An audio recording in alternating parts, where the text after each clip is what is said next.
Your Lordship would be asked to turn parliamentary and party-based democracy on its head if you were told that whip is not issued by the political party. What Your Lordship has shown just now is totally irrelevant and red herring, because it is intimating to the Speaker and the House that in this House, my leader is so-and-so. That is a communication between those in the House communicating with the Speaker. Speaker has to know whom to communicate with. It is no communication of the party with its members. That's the whip. And that the party issues, the party decides. But that was apart, we'll come to those rules. So this is completely irrelevant. It cannot be anybody's case that in the context of a whip, the political party is to be ignored and the legislative party is to be looked at. Now, but leave that aside. Let me go in my own sequence first. I'll come to that. Your Lordships ended before lunch with a simple finish with a flourish about democracy. Let me just start with that. Now, the first submission, and I'm not going to follow this sequence. Allow me to oralize. It's my first of my sequence, 8 facets is something which is repeatedly fallen from Your Lordships, and yesterday it fell directly from my Lord Justice Narasimha. That Your Lordship is concerned about democracy, majority becoming less, or Your Lordship used the word overwhelming numbers going this way or that way. This is correct with that. Permissible answer in one way. I'm now giving Your Lordship a different facet. Because my submission is that Your Lordship has to go back to the origins of the 10th schedule. And first point under this head is that the 10th schedule has 2 components, not only one. One is a prohibitory negative code. It's a negative code. So a negative code is what you should not do, violating a whip, voluntary resignation, cohabiting with other people, etc. But there is also an affirmative, positive part of that code. And what the 10th schedule does is to strike a balance between the negative and the positive by a constitutional amendment. It is my respectful submission, it is vital for Your Lordships to give effect to both negative and positive in letter and spirit, because Your Lordship is actually implementing the Constitution. And some of the arguments of the other side have bordered on suggesting that a mere, I'm using the word mere advisedly in comparison to a constitutional text, a mere symbols order will be competing with a constitutional text. That would be completely anathema to all known principles. What are these 2 codes, The negative code is that you, in a nutshell, I'm just saying, in a nutshell, I'm oversimplifying, you will not voluntarily give up membership to an A and you will not violate whips to 1B. Just in a broad summary. What is the affirmative permissible activity? You are entitled to dissent only within that permissible zone. Otherwise, why enact the 10th schedule, Prior to 85, you didn't have the 10th schedule. You had Jungle Raj, which you called Ayaram Gayaram sometimes, but then you can also justify that in the name of free speech, free action. What you did here was you allowed a zone of activity, permissible, affirmative, but you cannot say that I will go beyond that permissible and thereby violate indirectly the negative code also. What is that permissible activity? The affirmative code of conduct. One is a faction or a split till the 91st Amendment. They gave you an escape route, advisedly, consciously. That has gone. It was there. So the constitutional framers thought that along with a negative code of conduct, so as not to stifle you completely, we give you an escape route, exit route of faction or 1/3 or whatever it was called. Second, merger. Third, and this is actually the most important part of 10th schedule, elections barring a few cases, in the days of 1960s, etc. There used to be a very strong, large number of independents. Independents have now dwindled. The statistics show even then, in terms of 545 Lok Sabha, you had hardly 30, 40. But independents commanded a coordination. My father also got into Lok Sabha on an independent party-less ticket. So I know that time Mr. Nath Pai and so many people. But today, even then, party democracy everything was based on party. You got a ticket and you fought and you won because the party projected you as its candidate. That is now much, much truer after the 60s. Today, the number of independents compared to the 60s would be a fraction. So it's party-based democracy. You like it or not, it's not for anybody to question. We've chosen it, but there's nothing perfect. Some people say US is better, some people say European, but this is what we've chosen. And now, this third balance. Third point is what? What is the point? One is split is permissible, merger is merger. Third now. Third point. Third comes with the light of what I said just now. The whole idea of the 10th schedule is resign and recontest. That's what is stopping you from doing. You enter the door through this door and then you retain your ministership and seat while exiting through the other door. Sorry, not permissible.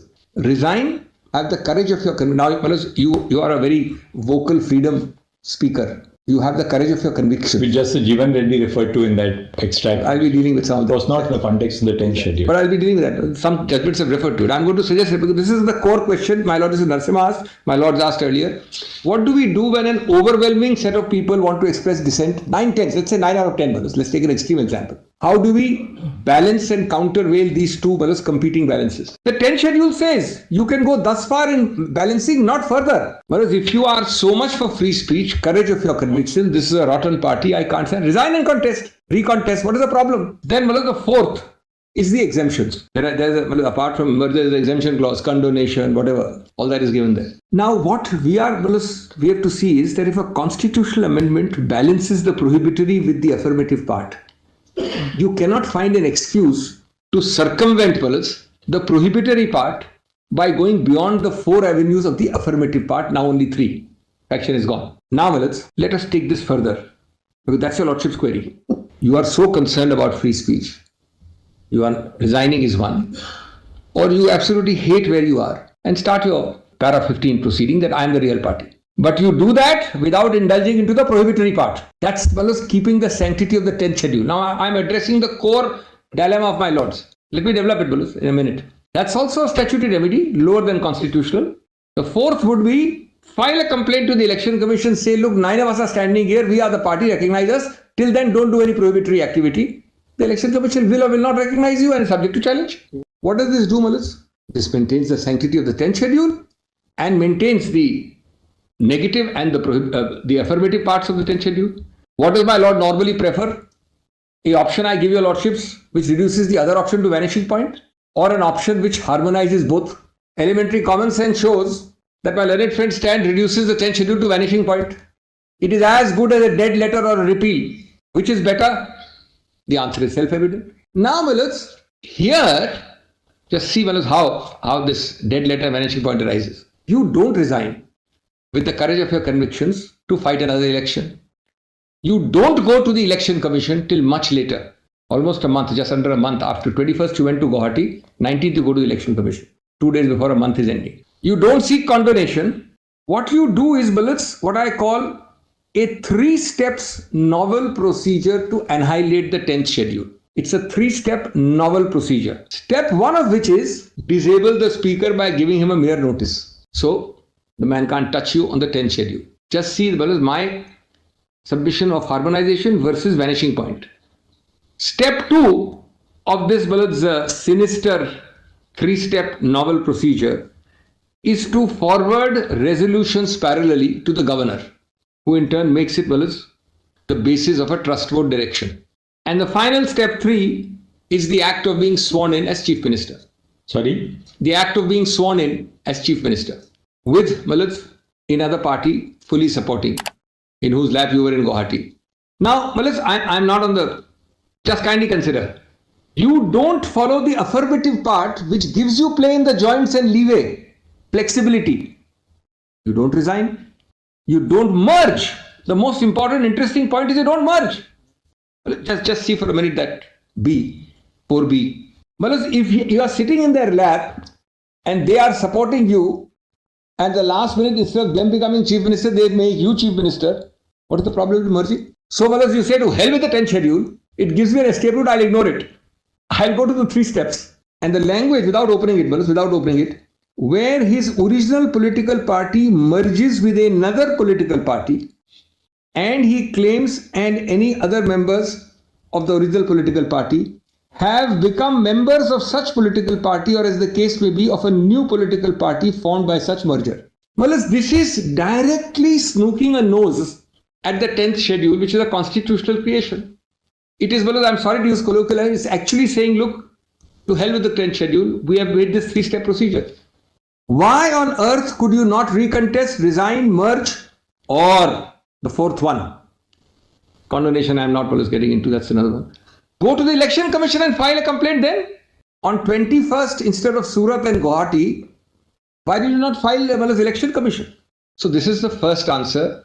This is one of the best answer at least I can give to the direct question, but there is a consequential answer further ahead. I'm putting it against myself and trying to answer, because I put this question to myself and Lordship asked it yesterday. Now, a possible argument will be twofold. That is no argument, because how it works in actual law, a fact is not an argument against me. If the law is a prohibitive and a affirmative, then you jolly well follow it. That's the object of creating a constitution. But now I'm giving an answer against me, even though it doesn't arise in law. The answer is, what happens, Mr. Singhvi, if between me, that is they, applying to the EC and doing these things which Mr. Singhvi is advising them to do, the speaker disqualifies you. I'm putting it bluntly against myself. Well, first answer is, so what? Why was the 10th schedule created?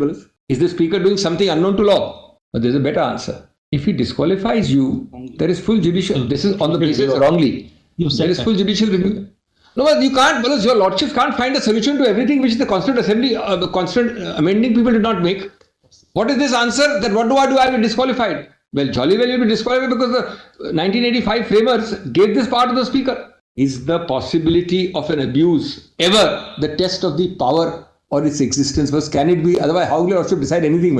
Yes, that phrase comes from Rajanarayan versus Indira Gandhi. Possibility of abuse is not the test of power. Give that citation. Hindustan judgment. One Hindustan construction, some judgment is there. Also Hindustan construction. Abuse of power cannot be there. Your lordship should judge everything. Oh, what will happen? What may happen? But that's not the question. Here, and your lordship is talking of lesser cases. Here, the constitution was amended to give this power. And the apprehension is, I will not go on 21st to speaker, to EC. I will go to Guwahati because I'm scared of a disqualification. Now, let us look at the second. I'm giving your lordship extreme examples against myself. You have a full review possible. My review is much more truncated. It takes 1 year for me to get this hearing before your lordships. Your review is immediate on a wrongful decision against the speaker. And your lordship knows Kyoto says, after final decision of the speaker, you will get a stay of that. You can't get a stay while he's deciding. You can get it afterwards. Of the disqualification also. Only a quia timid is stopped. You're comparing that with what? With the fact that if you don't do this and stay and make the 10th schedule a dead letter and install a new government on the basis of ignoring the 10th schedule, that is much less reversible by sheer passage of a few days than your right to challenge. Today, what is the whole argument? It's a scrambled dead, it's a fake accompli. Your lordships can't reverse it. It's 1 year down the line. That's the real argument today. That's the argument we are facing. Now let me give your lordship another bizarre example against myself. These are not normal examples, but I don't know of except a very few number of cases where you have the courage of conviction to resign and recontest. That resignation is impeded. It happens. There are 2 or 3 judgments we have. But normally, let me assume against myself that I resign because of my high standards and my resignation is not accepted by the speaker. That's the worst I can assume against myself. Right. I can't assume something more than that. Again, the speaker can only reject my resignation and disqualify me. He cannot do anything more. The speaker cannot say that you shall do this or that. He'll at the most say, I reject your resignation and I disqualify you. Same remedy. That remedy your lordship will stay in 2 seconds. Suppose your lordship had an MLA who resigned to fight a new election and the speaker, there may be bizarre cases, I don't know. Speaker said, no, I disqualify you. How long will it take a court to give a stay of that order? But here, none of these 4 or 5 possibilities is allowed to be tried. Because you adopt a 3-step procedure to annihilate the 10th schedule.